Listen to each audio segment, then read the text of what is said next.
is 9 o'clock. It's time on a Tuesday, which means it's time for another video with Matt. Yo, yo, yo. How's it going, buddy? Alright. You all right? And this is another Craig test. So this is where you have studied, learned, and practiced the trick.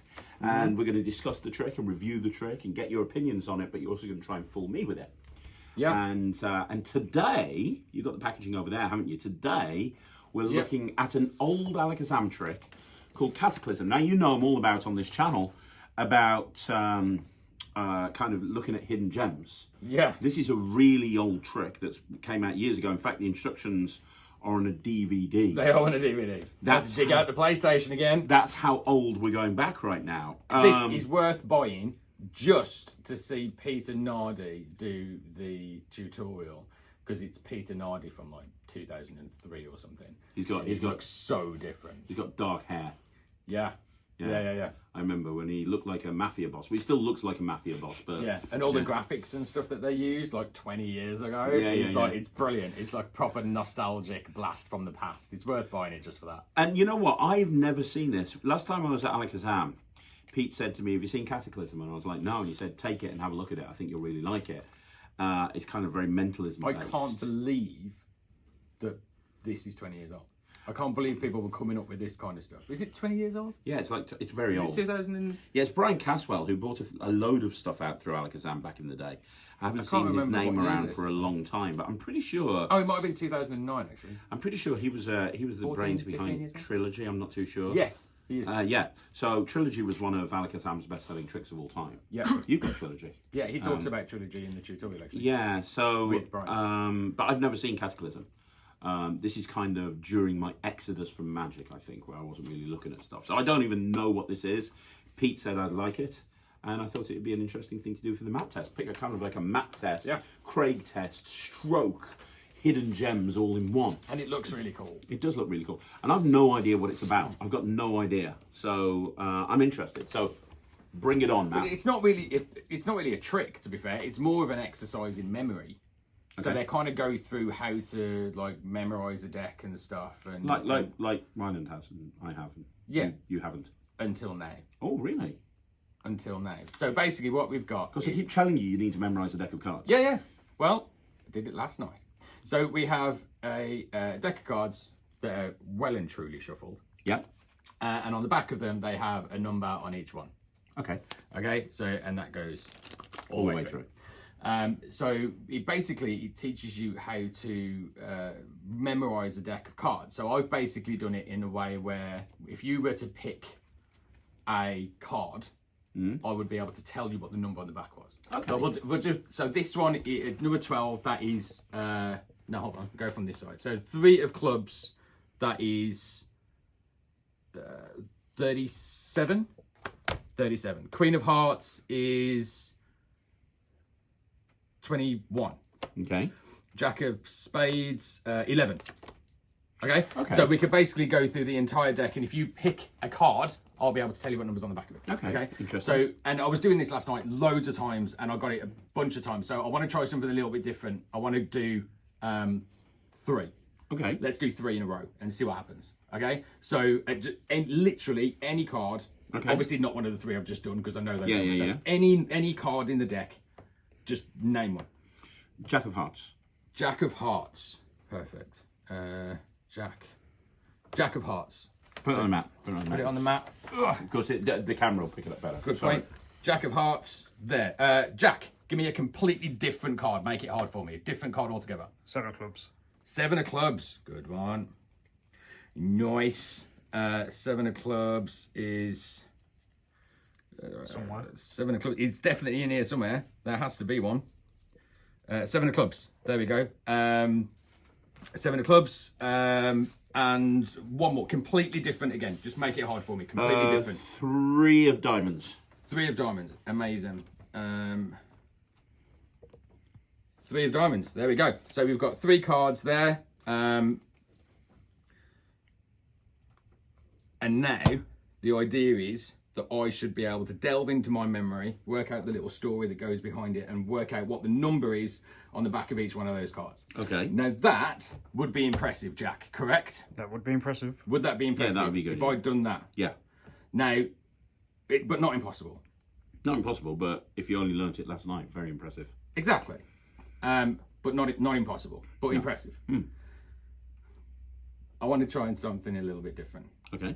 So instead of going for impressive, what I want to do is actually go for impossible. Okay. So now these are three. I haven't forced a card on you. No. You didn't even pick a card out of the deck. You literally just picked cards out of the top of your head. Mm-hmm. And I was hoping Mike would be here too, and that we could do this with three of you, because that would have been even better.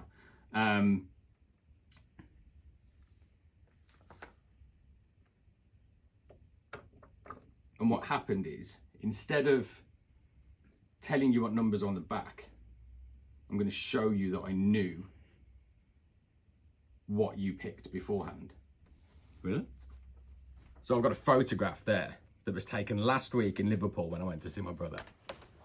And we put three numbers down, three cards down with three numbers on. Right. Now, telling you what the numbers are on the back of the cards would be impressive. Taking a photograph of the week before, that's impossible. Yeah, that is impossible. Or is it? That's very cool. That's very, very cool. Wow. That's really cool. It is, isn't it? I like that. I was like, oh, that's so good. That's very much your style of trick. Mm-hmm.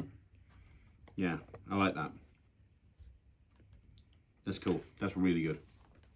Really, really good. Is this where we stop the camera? Are you Well, struggling? No, I don't think so. Let's stop. Are you struggling? I don't think so. Let's Oh stop. my God, he's struggling. Let's stop the camera. I can literally hear your brain. I can hear it. I think I have a solution of how I Watch would really do close it. to his ears. If you see any steam coming out, we've got him. I think I know how I do it. Right. Stop the camera, Jack. Okay, so I was pretty much 99.99. Yes, I thought we had him. The look on his face made it look like we No, had him, but it threw me for a second. But as I pointed out to you in the break, there were certain things. Yeah, when I'm but- trying to work out a trick, I look at where You things said are something being really. done. You said something really important. Actually, you said something. You said, "Oh, I need to reverse engineer this." Yes. And I was like, "Oh shit, yeah, okay." You work backwards, Yeah. and you kind of think it's a little bit like Sherlock Holmes. Whatever, So that's why that whatever's happened, and yeah. that's It's why when that you happened, eliminate the and- impossible, whatever's left, no matter how improbable, is a fact. And there were Yeah. certain things I was going, okay, so what did he do? He took the prediction out. Well, okay, that means this. And blah, Yeah, blah, yeah, blah, yeah, blah, yeah. blah, and that's. But Clever. that doesn't take away the fact that this is a bloody good trick. It's a bloody good trick. I really like this, and I think that this is the sort of thing that you could really build an interesting story around. I love the whole idea of memorized decks. Is that yours, or was that on the project? No, that was mine. Cool, because that's exactly how you memorize a deck of cards. Yeah. You write the numbers on the back, and then you test yourself, as you know, because I've been trying to convince you. Yeah. So that kind of makes sense. I really like that presentation. The only flaw from a presentational point of view, and I don't know if it's an issue, it's something I thought, is you said yesterday you'd learned how to memorize a deck of cards, and then you said a week ago you took a picture of the cards. Yeah, that's me. Yeah, I was just... I literally learned this last night. I know, Yeah. but if you're going to do this, I'll be like, hey, what I did is I took pictures. I took a picture, I was testing myself, and you're not going to Yeah. believe that sort of thing. Actually, yeah, that's a mistake on my part. That's nothing to do with this. That's me. Sorry. But this, Sorry. you know, no, I just wanted that was just me to tell you to say, because I know you're Yeah, going to do this. And I thought, well, absolutely. it's in my head, I just thought I'd mention it. I'll work on it more before I do it. Do it at a gig. Like I said, I only learned it last night, obviously, but yeah, it's super easy to learn. Pete, the young Peter Nardi on the video explains everything really well. Brian comes on there as well, and there's loads of extra bits and stuff that you can do as well. There's a couple of extra presentational ideas. I just did the main one that they did and just added that little bit at the start about Memdeck just because I thought it worked well. It does. You know what I've always thought as well, and I've never talked about this on Magic TV before, but I've always thought that when you're making a prediction, the more permanent the prediction is, the more impressive it is. They talk about that. So, like, when you're doing an invisible deck, the cards turned over in the deck. Now, that's everyone does the invisible deck. It's a classic for a reason. But the fact that the cards just turned over in the deck and you've got a deck of cards there, it's like, well, hang on a minute. Why didn't you put that card on the table? Maybe you could have turned it around when I wasn't looking or something like that. You go gigging with me. The reaction I get to that Yeah. and that, It's huge. insane. Yeah. if I'm at a It's on wedding your skin. or a corporate event and I do this routine, the photographer, everyone's taking their cameras out Yeah. and they're taking pictures of the cards with my arm because it's like, this That's is impossible, right? Yeah. And a photo has a similar sort of feel to it. They talk about that during the tutorial. They mention exactly that. Like, you could do this effect and just write it down on a piece of card, write it down on a piece of paper, whatever. It wouldn't have the same impact as physically pulling out a photograph and going, there you go. I had this photo taken a couple of weeks ago. And Brian had the photos that he'd been using for quite some time, and the photos looked a little bit ragged, a little bit old, because he'd been using them so much. And that even added to the effect, because then it's an old photograph. So it's obviously been around for a while, you know? And it just, everything like that adds to it. They talk about exactly the same thing, and they 100% agree with what you've just said. So yeah, and I do as well. It makes sense. It's really, really strong. Self-working. Yeah, piece of cake. Yeah, it's so easy to do, and it's so. I watched because they do like a presentation first of it, and I'm like, there's no fucking way I'm going to be able to do this. There's no way.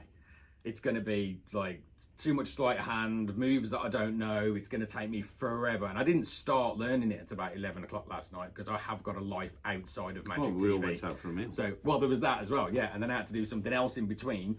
And then I got back and then started. So it was about 11 o'clock, just after 11 o'clock when I started learning it. And I was like, God damn it, this is going to take me all night. And by 12 o'clock, I was done, and I'd run through it 3 times. There you go. It's so easy. And you know, even though it's fair to say the deck can't be examined closely at the end of the routine, but with how free you are the at the deck's beginning, gone. yeah, it's going to be it's out of play at that The point. deck's gone, yeah. I just put it there, but if you were in a close-up situation, the deck's back in your pocket before anything's happened. So the deck's gone out of sight. Nobody would be thinking about that because you've got the 3 cards on the table with the photograph, and then you're turning them over and you get the big reveal. They can examine those cards all they want. The rest of the deck's already gone. There's nothing to. I've not performed it live, obviously, but I can't imagine in a live gigging situation people are going to go, "Oh, can you take the deck back out your pocket so I can have a look at it?" It's not going to happen. They're going to be focusing on the photograph. Yeah, And they're going to be looking for the photograph and being like, "What the hell?" and looking at the cards that they're in front of them. You've already shown them the deck. It's a completely... And it is a standard deck. You know what I do with this? The only thing is with this is the setup. The setup itself took me about 20 minutes. Yeah, you got to write on the back. You got to write on the backs of all the cards, yeah. You know, the only thing that I would do is I'd lean into the whole memorized deck thing, and I'd talk about, even more about, hey, I learned how to memorize a deck of cards, and somebody actually taught me how to memorize a deck of cards. I'm not going to tell you who that person is, but before I do anything, I want to try something with you. And what I do is something like Digital Force Bag, where I've got a list of 100 famous mentalists. And what I do is I say, before we start anything, I do this right at the very beginning. Before we start anything, can we do me a favour? I want you to think of a mentalist at random. I've got a list of 100 random celebrities, mentalists in my phone. Do me a favour, give me a number. Boom, boom, boom, boom. Can you have a look at that mentalist? Great, we'll get back to it in a bit. And let's say you force Darren Brown. And then you literally just leave that and you say, right, we're done with that. I'll get back to that in a bit. Let me talk to you about this. Memorising, blah, blah, blah, blah. Somebody taught me how to memorise a deck of cards, yada, yada, yada, yada, yada. And then what I'd do is I'd write on the back of the photograph, like, thanks very much, thanks for attending the course, Darren Brown, or something like that. So the whole idea is you say, I went on a course learning how to memorize a deck of cards, and the final test was, a random photo was put down on the table with 3 numbers, and I had to try and guess what those cards were, or something along those lines. And then you've got that hit that when you take that out, it's like the person that they were thinking of at the very, very beginning was the person that taught you how to do that as the first hit. And then when you turn it over, you've then got the 3 things, which I think would just be really cool. If you look at the photograph, there's actually a clock. Oh, yeah. With the time on it. Ah, is that for a timing force? And there's a picture of the Eiffel Tower in the bottom left-hand corner. Oh, is this for BitBook? Yeah, it's exactly that. Ah. So there's additional things that you can do that they teach Because you haven't got BitBook. I haven't. I've never even heard of it. I'll get you a BitBook. But there's additional things that you can do with the photograph as well. I had a friend many years more to ago, and the his name was Ethan, and he was a mentalist, and he didn't do any sleight of hand at all. And his big trick was BitBook. Okay, yeah, Peter talks about it during the tutorial, but with you just talking about adding different things to it and adding DFB and all that kind of stuff, I love that. But yeah, they actually put something in. I mean, that would have been before DFB was a thing. This is like 15, 16 years ago, isn't it? We worked out. I really like this. I really, really like this. I wouldn't do it just because it's not the sort of, you've seen me gig, it's not the sort of thing that I would do. I think it's too cerebral for me. I'm more of a kind of hit 'em hard and fuck off type of magician, as opposed to, but I could see that going right into your set. I love it. I actually really do love it. I do love it. And it's for something that's, you know, that old. I couldn't believe it when, like, looking at it, and I'm like, holy crap! Like, they were coming up with things like that. Yeah, well, Yeah, that's what I talk about on this channel, like all the time. Hidden gems. We stand on the shoulders of giants. Everybody in this industry races to get the latest and greatest trick because that's the one that's got like super exciting. And I totally understand that. I do that. The latest and greatest trick is cool, and there's no harm with racing out to buy the latest and greatest trick, especially if it's by me. Go and get it from your favourite magic dealer. But just absolutely shameful, isn't it? yeah. Yep. Self-promotion. Self-promotion. Shameless. Self-promotion. Yeah. But you know, the older tricks are just as good as anything that's new out. That's phenomenal. This is very much like Peter Nardi. Old, but still really great. He's going to put a hit on me now, isn't No comment. he? He's going to put a hit on me now, Yeah, isn't he? I'm not getting involved in this at all. That was you and you alone. See, he's been practicing ventriloquism. He threw his voice. Did you see Yeah. that? Yeah. The thoughts and opinions described by Craig Petty in this video are Craig Petty and Craig Petty's alone. Love you, Pete. I'm going to give that 79%. It's the highest mark I can give something if I'm not going to do it. I think it's amazing. I would happily do it. It's not like I've got anything against it. I just know it wouldn't fit my style. But I think it's brilliant. I think it's brilliant. I think it's a really clever method, and I think it's just great. It's really good. What would you give it? I'm going to give it 100% because you can do this walk around. You could, definitely. And I will do this walk around. And I really like it. And it's super impressive, but super, super simple. And it's going to fit into the kind of stuff that I do when I can work out a presentation that's more me, or embellish on the presentation that I just did. And yeah, I think it's fantastic. So yeah, I'm going to give it 100% because I really love it. 100% from Matt. Boom. Says Love it it. all. Love it, And love it. another week, and yet to fool me on a Craig test. And yeah, but I'm learning. You're learning. And You're getting closer every single time. That almost had me. nearly got you. That almost had me. And I'm learning different methods all the time, and I'm learning different things all the time, and like listening to them two talk on the tutorial and stuff. I learned a couple of things from that as well, and I love doing these because I get to learn something new every time, and I've learned a lot from this, and that's going to add to my set massively. Brilliant. I think. That's what we just need. Another self-working mentalism trick for Matt. Yeah, love it, There we go. love it. Nothing like sticking to what you know. Yeah, it's working. Time to learn some multiplying balls, man. Anyway, thanks once again for joining us on the Craig test, and go buy Cataclysm. It's available. Is it? Is it still available? Yeah, that's how I was at Alakazam. Pete took it off the shelf and said, "Have you seen this?" I was like, "No." He's like, "I think they've put the tutorial online as well. I think." Oh, but I mean, you could have fucking told me. I wouldn't have had to dig the PlayStation from in the cupboard in the spare room. Fucking hell. Sorry about that. I love that. I love that. Easy to do. No sleight of hand. No funny moves. No sticky stuff. No rough and smooth. No duplicate cards. No thin cards. Instant reset. It is an instant reset, Yeah. and there is none of that stuff. Yeah. And I learned it in an hour, including writing all the cards. There you go. What can you say? Absolutely amazing. Perfect. Thank you once again for joining us here on Magic TV. Don't forget to join the NETRIX, where you recently did a Q&A. And you know, everyone loved you, as they do, other than me. So go join the NETRIX. You can hang around with Matt, because that'll put bums in seats, and you can go in the Discord and chat to you. Yeah, man. Yeah, Matt's accessible in the Discord. So go. I am. You have to tag me and stuff, though, because otherwise I Bit of won't a see it. he's a technophobe. He's busy. I'm not a technophobe, I'm just busy. He's So, riding. like, He's riding his bike all over the I place. don't have time to just sit there on a Discord like 5 o'clock till I go to bed every day. I've got other stuff that I do. So if you want me, tag me in something, and then I'll see it. What he said. We'll see you again soon. Thanks very much for watching. He's Matt. I'm Craig. This was Magic TV. See you soon. See you later.